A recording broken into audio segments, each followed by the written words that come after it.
Today's video is brought to you by Intel's 3rd generation Core Ivy Bridge processors. For the best prices, see the link in the description below. Good morning, world.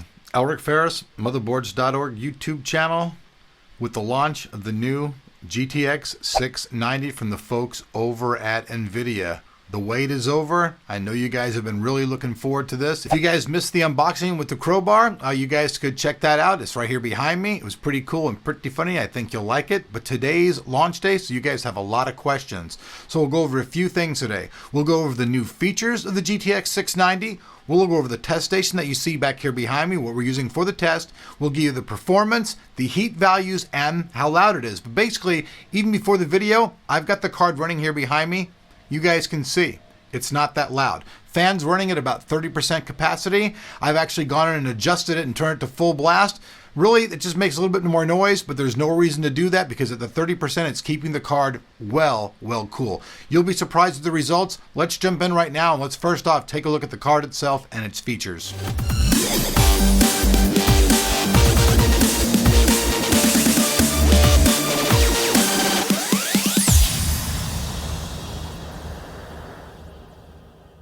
Before we jump into the features of the card, let's take a look at the aesthetics of the card. Before, I called this card the Terminator. You guys know why, because it just looks totally clean with the way that it looks. There's 2 plastic windows, a fan, and just a really totally clean design. Now, the card comes in at 11 inches in length. It features a cast aluminum frame, which is protected with trivalent chromium plating.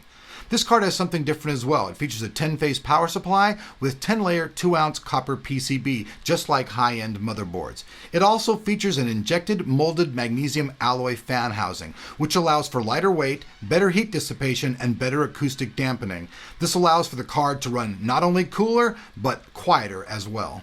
Now, as far as features go, this card features 3,072 CUDA cores, 1,536 per GPU, and 16 SMX units. The card features 256 texture units and 64 ROP units as well. The card has a base clock speed of 950 MHz, but it also has a typical boost clock speed of up to 1019 MHz.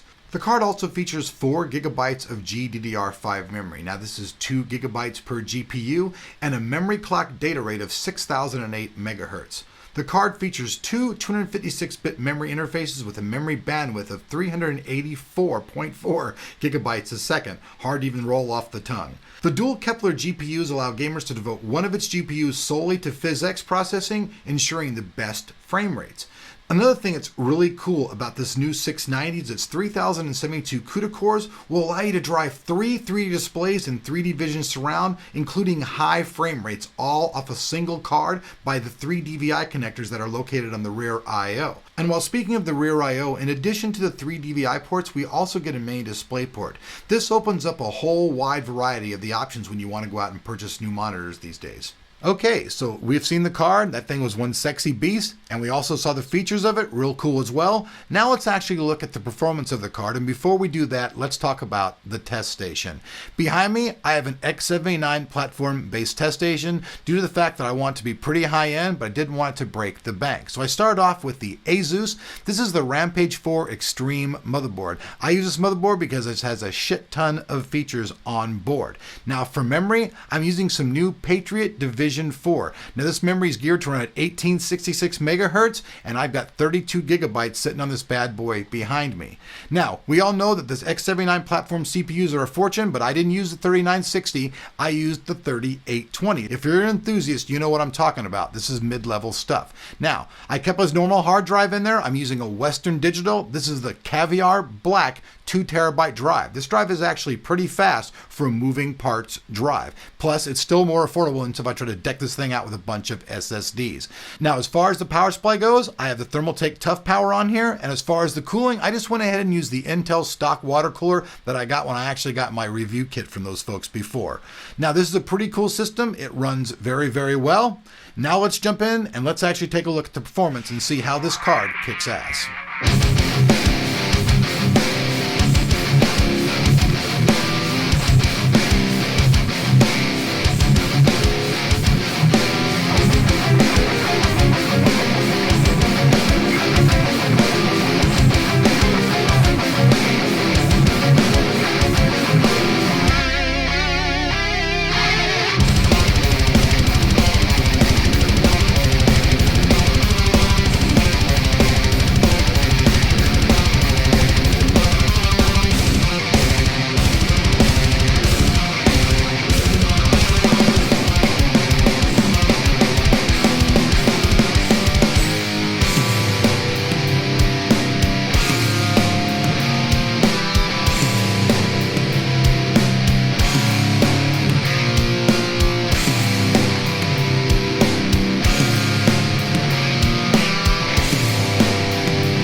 you're back. Sorry.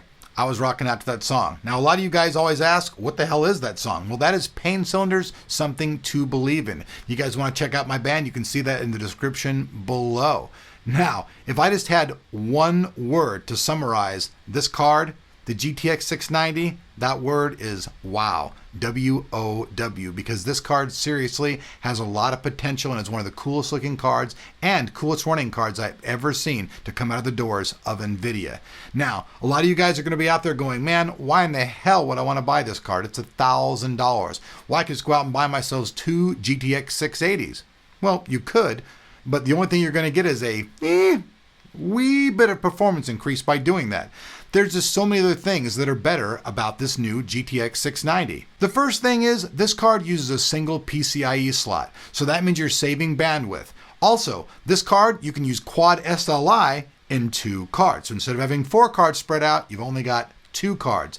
Then you've got power requirements. Now, you still get adaptive VSync and all that cool stuff that you got on the 680, but these cards run much quieter and they run much cooler.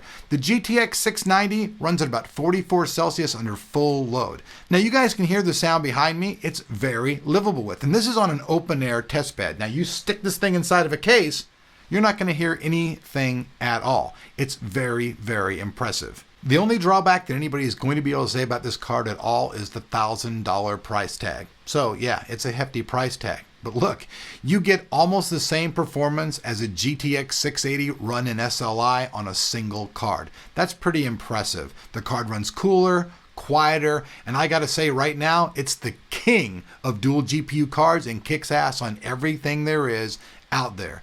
Giving this round to NVIDIA, this card earns a serious editor's choice here on Motherboards.org. See you guys later. I'm gonna go back and play some more games. For those of you who like a more detailed review, check out the full written review over on www.motherboards.org. It includes multiple tests, including high resolution at 2560 by 1600. Check out the link in the description below.